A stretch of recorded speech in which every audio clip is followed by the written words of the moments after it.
৭৭তম স্বাধীনতা দিৱস আমি উদযাপন কৰিছোঁ।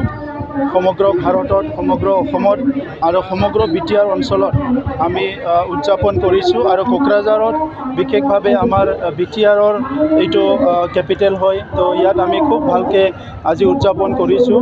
মই আজি ৭৭তম স্বাধীনতা দিৱসত আমাৰ বিটিআৰবাসী, অসমবাসী আৰু ভাৰতবাসীক মই শুভেচ্ছা জনাইছোঁ।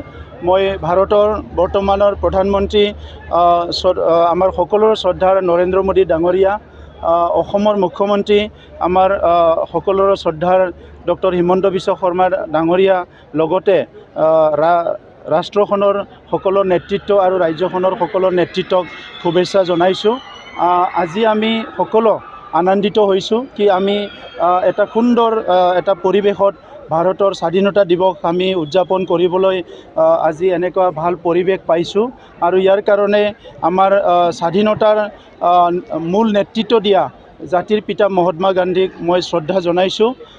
আমাৰ বড়োলেণ্ডত শান্তি আৰু ষ্টেবিলিটি অনাৰ কাৰণে এই অঞ্চলৰ ৰাইজক স্বাধীনতাৰ যি পৰিৱেশ ইয়াৰ মাজত থাকি আগবাঢ়ি যোৱাৰ কাৰণে আমাক নেতৃত্ব দিয়া বড়োফা উপেন্দ্ৰনাথ ব্ৰহ্মৰ প্ৰতিও মই শ্ৰদ্ধা জনাইছোঁ।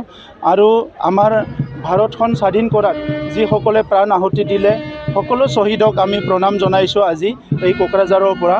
আৰু আজি সকলো আমি পুনৰ সংকল্পবদ্ধ হৈছোঁ, আমাৰ ভাৰতৰ প্ৰধানমন্ত্ৰী নৰেন্দ্ৰ মোদী ডাঙৰীয়াই ভাৰতবৰ্ষখন বিশ্বৰ ভিতৰতে শ্ৰেষ্ঠ এখন ৰাষ্ট্ৰ গঢ়াৰ কাৰণে আৰু লগতে আত্মনিৰ্ভৰ, নিজৰ ওপৰত নিজৰ ভৰিত থিয় দি আত্মনিৰ্ভৰ এটা ভাৰত গঢ়াৰ কাৰণে যি সংকল্প লৈছে, এই সংকল্পত আমি সকলো নাগৰিকে একেলগে আমি আগবাঢ়ি যাবলৈ আমিও সংকল্প লৈছোঁ। বড়োলেণ্ড অঞ্চলত স্থায়ী শান্তি আহিছে, ষ্টেবিলিটি আহিছে, ভাৰতবৰ্ষখন এতিয়া খুব ভালকৈ চলি আছে।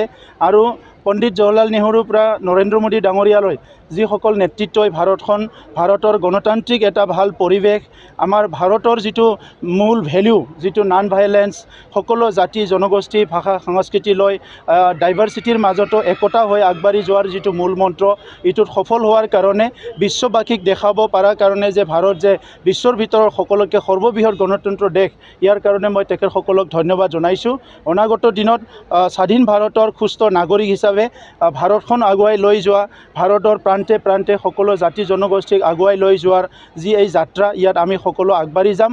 আৰু বিটিআৰ অঞ্চলত প্ৰত্যেকটো ডিষ্ট্ৰিক্ট, প্ৰত্যেকটো চাব ডিভিজন, প্ৰত্যেকটো ব্লক, প্ৰত্যেকটো VCDC আমি আগবাঢ়ি লৈ যাবৰ কাৰণে বিটিআৰ চৰকাৰখনে আমি এটা ভাল ডিজাইন কৰিছোঁ, ভাল মাষ্টাৰ প্লেন কৰিছোঁ। আৰু মই আশা ৰাখিছোঁ অনাগত দিনত যি এটা শক্তিশালী ভাৰত নিৰ্মাণ হ'ব, ইয়াত বিটিআৰ অঞ্চলত পিছ পৰি নাথাকে, আমি একেলগে আগবাঢ়ি যাব পাৰিম বুলি আজি আমি সকলো সংকল্প